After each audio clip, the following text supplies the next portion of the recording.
ஓம் சாந்தி. இன்று அறிவோமா ஆன்மீக பகுதியில் மன அழுத்தம் மேலும் மன இறுக்கத்தை வெற்றி கொள்ளுதல் பற்றி பாகம் ஒன்றில் பார்க்கலாம். ஆன்மீக அளவில் அழுத்தம் என்பது நம்மீது செயல்படும் வெளிப்புற சக்தியாக வரையறுக்கப்படுகிறது. சக்தியை தாங்கும் அல்லது அதை எதிர்க்கும் நமது திறனால் வகுக்கப்படுகிறது. எனவே சக்தி மற்றும் எதிர்ப்பு திறன் ஆகியவை அழுத்தத்தின் சமன்பாட்டில் இரண்டு திரிபுகள் ஆகும். ஒவ்வொருவருக்கும் வெவ்வேறு எதிர்ப்பு திறன் உள்ளது.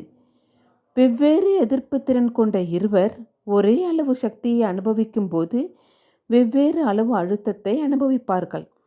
இந்த அழுத்தத்தின் உணர்வு நமது சுதந்திரத்தை குறைத்து வெளிப்புற சக்தியால் ஆளப்படும் அனுபவத்தை தருகிறது. வெளிப்புற அழுத்தம் இல்லாத போது மட்டுமே சுதந்திரத்தை அனுபவம் செய்ய முடியும் என்று நம்பும் பலர் இருக்கின்றார்கள். ஆனால் இது பெரும்பாலும் நடக்க இயலாத விஷயம். ஏனென்றால் உடல் மூலம் ஆத்மா நடிக்கின்ற பாகங்களினால் உருவாகின்ற ஏற்றத்தாழ்வுகள் மூலம் ஒன்று அல்லது இன்னொன்று என்று அழுத்தம் ஆத்மாவில் செலுத்தப்படுகின்றது. இந்த அழுத்தம் ஆத்மாவின் செலுத்தப்படுவது உடல் மூலமாக மட்டுமின்றி தொழில், குடும்பம், செல்வம், அனைத்து விதமான உறவுகள் போன்ற பலவற்றின் மூலம் நடைபெறுகிறது. நம்முடைய சொந்த ஆளுமை தன்மைகள், எண்ணங்கள், உணர்வுகள் போன்றவையும் கூட நமக்குள்ளே பலமுறை அழுத்தத்தை ஏற்படுத்துகின்றன.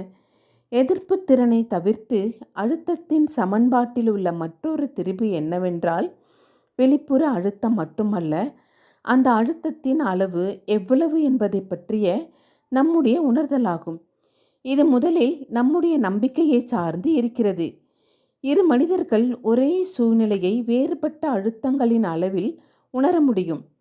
எதிர்பார்ப்புகள் தான் நம்முடைய அழுத்தத்திற்கான காரணம் என்ற நம்பிக்கையை நாம் பிடித்து வைத்திருக்கும் போது அழுத்தம் அடைகின்ற பழக்கத்திலிருந்து சிறிய மாற்றத்தை நம்மால் கொண்டு வர முடியும். நாம் நம்முடைய வாழ்க்கை பயணத்திற்குள் உணர்வுபூர்வமாக சரி செய்யப்பட்ட, குழப்பம் அடைந்த, அவசரப்படுத்தப்பட்ட ஒரு தள்ளப்பட்ட உணர்வுடன் போகலாம், அல்லது இதை நம்பிக்கையின் சக்தி அல்லது உறுதியின் மூலமாகவும் செய்யலாம். அதே நேரத்தில் பொறுமையாக இருப்பதும் மனதின் உணர்வுகளை நிலையான தன்மையுடன் பராமரிப்பதும் வேண்டும். சில சந்தர்ப்பங்களில் நம்மில் சிலர் நம்மீது அழுத்தத்தை ஏற்படுத்திக் கொள்கிறோம். ஏனென்றால் சிறிதளவு அழுத்தத்தை வைத்துக்கொள்வது நாம் விரும்பியதை அடைவதற்கு தேவை என்று நாம் நம்பிக்கை வைத்திருக்கிறோம். அது நமக்கு நேர்மறை ஆற்றலை கொடுக்கிறது, தூண்டுதலை ஏற்படுத்துகிறது என்றும் நம்புகிறோம். எனவே நமது வாழ்க்கையில் அழுத்தங்களை வரவழைத்துக் கொள்வதற்கான ஒரு எடுத்துக்காட்டு ஆகும். இது போன்ற அழுத்தங்கள் நமக்கு ஏமாற்றத்தை கொடுக்கின்றது, குறைந்த கால நன்மையை தருவது போன்ற உணர்வை நமக்கு கொடுக்கிறது. ஆனால் இது நம் மீது நீண்ட கால தீமையின் பாதிப்பை ஏற்படுத்துகிறது. சிலர் இந்த அழுத்தத்தை அனுபவம் செய்திருக்க முடியாது. ஏனென்றால் இது போன்ற நம்பிக்கைகளை அவர்கள் சுமந்து இருப்பது இல்லை. அதனால் இது போன்ற அழுத்தங்களை அழைத்து கொள்வதும் இல்லை. ஓம் சாந்தி.